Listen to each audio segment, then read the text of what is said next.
All right, what I have here is a Ninja brand Nutri Blender Pro. It seems like it's a blender that focuses on making smoothies. It no longer turns on. The bottom of it has four of these kind of security screws, and there are a bunch of screws inside. I'm just going to take them out um, and see if I can find the board in here. It's kind of an effort to try to find all the screws and the correct ones. Um, I just started taking out everything I could. The big thing is that when you want to take out the actual board itself, it's plugged into a ribbon cable, and the only way to get that board out is to unplug the ribbon cable first, and then kind of wiggle the board out, and then you can unscrew it from its housing and take it off of here. Um, I'm not exactly certain why anyone would do this type of design. It seems like it's kind of awkward, and maybe it's an afterthought. It seems like there's a lot of screws without a lot of reason for them. But anyway, this is a very small control board and easy to take off. And we can take a look at it. This particular one was plugged into the wrong power source. It blew up. And in this case, if you can see the little blue component on the board, that is a varistor that blew up. And whenever a varistor is, it's like a fuse, but instead of blowing up because of amperage, it blows up because of voltage. Too much voltage, you lose a varistor. In almost every case, there is a fuse that's going to blow up with it, something that is too much amperage. Um, and too many amps went through this board, in fact, and so we'll take a look at it. First thing you got to do though is desolder the screws that I'm sorry, the wires that connect it to the rest of the power and the rest of the device, and we'll get under the microscope and take a look at it.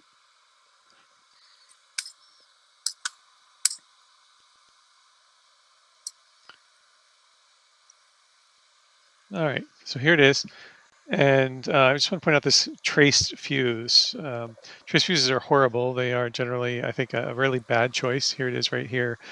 It is something that is used as sort of like it costs no extra money, but its main purpose, I believe, is to make a piece of electronics kind of disposable, but it is dangerous. When a trace fuse fails, it often results in fire and carbonized boards.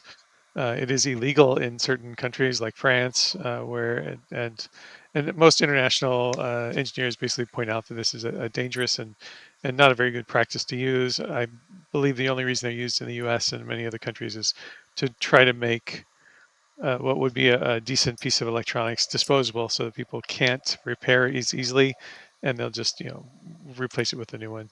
I unfortunately didn't get the footage of actually putting on the new varistor. It's the same value, just a different color. I used a golden one instead of a blue one.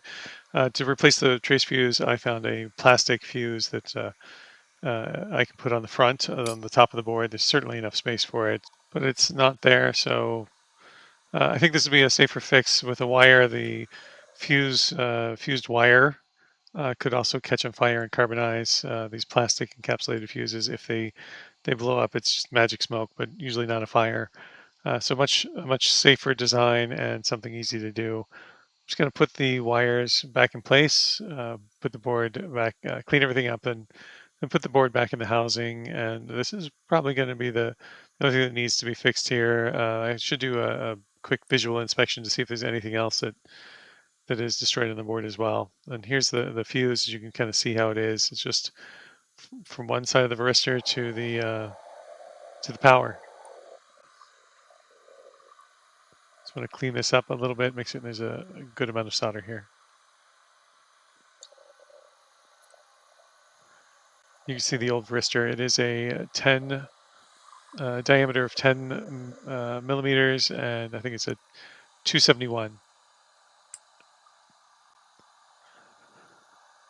The fuse is a 6.3 amp fuse. The reason for that is the little trace. I looked at that. It looks like it's a 19 mil trace. That's 19 thousandths of an inch.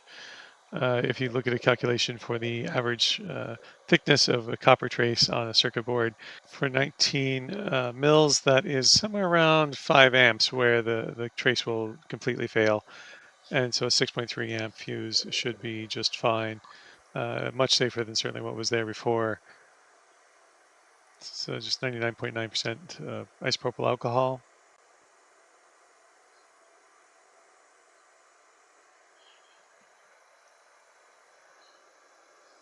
All right.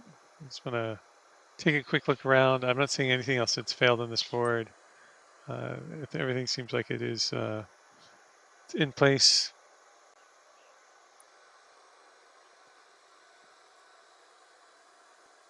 There's nothing visually wrong with the transistor or any of the components, resistor, this relay.